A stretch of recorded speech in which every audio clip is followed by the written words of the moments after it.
What is up, guys? Welcome to my first video review on my YouTube channel.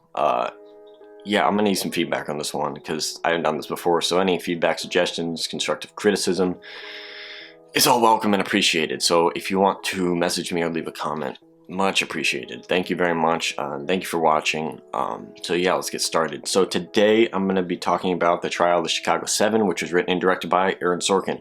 I've not seen his other movie, Molly Game, yet, and I've only seen Social Network in terms of his screenplays, so I'm not actually too familiar with his work. But I really love Social Network. It's my favorite Fincher movie, and this was really, really good too. I've seen a lot of people mixed on this, I guess. A lot of people that I know really liked it, and then some have really not. But I personally, I thought this was a really good movie. Shit, I dropped my phone. Gotta look at the Letterboxd cast. The film stars quite a bit of people. Joseph Gordon-Levitt, Sacha Baron Cohen, Mark Rylance, Jeremy Strong, so many other people. Everybody was really good too.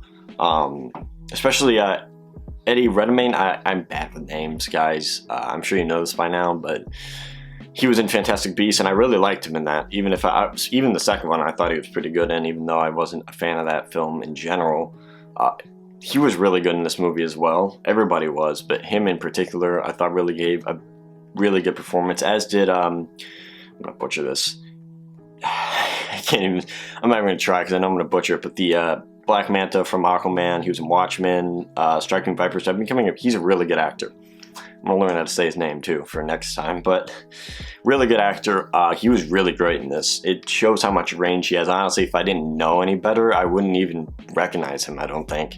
Because he had like a mustache, and yeah, he was really great. So the film obviously follows the trial of the Chicago 7, which if you live in America, you might have learned about in school. I did for like 5 minutes. I really only knew the ending from it. That's the only thing that, and even then when I was watching it, I didn't even realize that's what it was from, and then it happened and I was like, oh, I learned about this. This shows how good the American education system is. This was a really good movie though. It was great to see Joseph Gordon-Levitt on screen again. I know he's been in some stuff this year, but I haven't seen any of it. He was in what was it? The one with Jamie Foxx on Netflix. I didn't watch that. Then he was in another one, which I also didn't watch, obviously. I just said that, but it was good to see him on screen again. He gave a great performance as always. I'm really excited to see what he does in the future. And I think, honestly, though, the MVP of this one was Sacha Baron Cohen. I thought he gave the best performance of the bunch, but so did Mark Rylance. I thought Mark Rylance also kind of stole the show. Every line he had, his delivery was just so good. It was so good. And Sacha Baron Cohen, it was cool to see him take on a more dramatic role. Even if it was sort of a comedic relief thing in the grand scheme of the movie, he had a lot of dramatic scenes and he acted them out extremely well.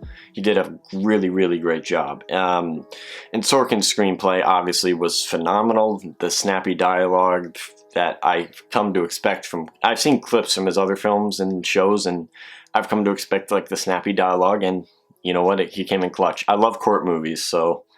or just court scenes in general. Like in Daredevil, some of my favorite scenes of the show are like courtroom scenes, because those are really well written. I really love 12 Angry Men as well. I guess that counts as a court movie, but those are always super fascinating to me for some reason. I can't really explain why, but this one, obviously, I was a sucker for. Courtroom movie the entire time. It was great.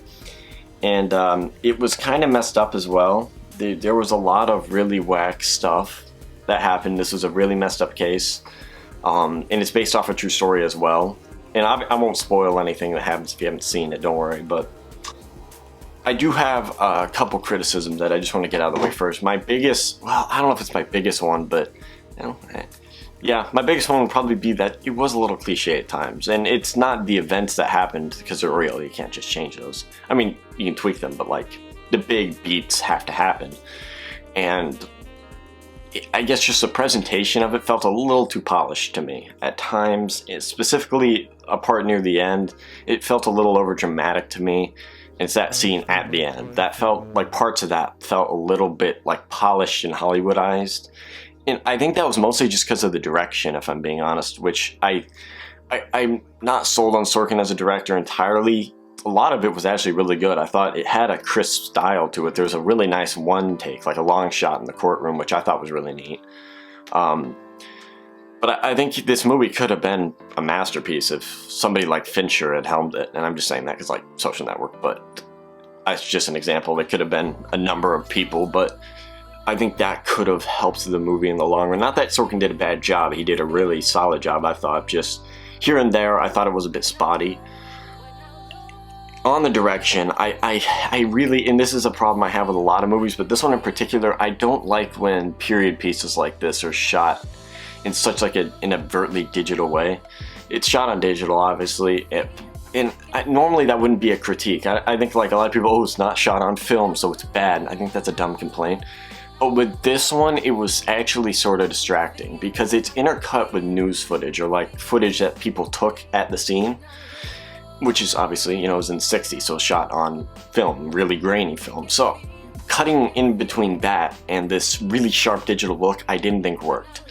And just in general, I think period pieces are always more convincing when they're shot on film, just because it feels more authentic to me. And I have this problem with other period pieces too. Motherless Brooklyn, a movie that came out last year, directed by Edward Norton. It was like a detective movie, and it was an alright movie, but I really, the look of it all just didn't work for me.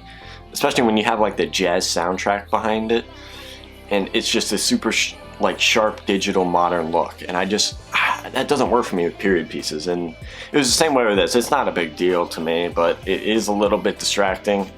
Yeah, that's really it for negatives. I really like this movie. It honestly, it was so tense constantly, but it also managed to have humor. A lot of humor, more than I would have expected for a movie like this. But the humor never undercut anything. It never undercut the stakes. It never made it feel like it was any less tense. It's like Sacha Baron Cohen could tell a joke and be like, ah, that's funny, but then you're right back on the edge of your seat right after. And I think that's a testament to how good of a writer Sorkin really is. He managed to intertwine. That's not a word, is it? I don't know what I'm saying. I'm sorry, guys. It's like 9 in the morning. I'm still waking up. He managed to have so many different tones in the movie at the same time. And it was honestly, he did it really well because it never felt inconsistent to me. And even the people that don't seem to really like the movie, none of them are saying it's tonally inconsistent. Another complaint I've seen about the movie, and it's not one I agree with, is that nothing happens for a good amount of it, and I don't understand that point in the slightest, if I'm being honest. To me, it felt like by the end of the movie, everything really kind of mattered. Everything served a purpose, every scene served a purpose. I mean, the movie's at 2 hours, 10, 15 minutes, so it's not that long of a movie. It didn't overstay its welcome in the slightest, if you ask me. Yeah, again, you can disagree with that, that's fine. I don't really get it. But if you do feel that way, please, I'm actually interested to see like what scenes you thought should have been cut out of the film, because I thought about it, and I can't find anything that I believe it could have been cut out of the movie without changing other things, In terms of movies released this year, this is definitely one of my favorites. I think this would probably be third behind I'm Thinking of Ending Things and Defy Bloods. I thought those are both better, but this is still really good. I would highly recommend this to anybody. It's on Netflix.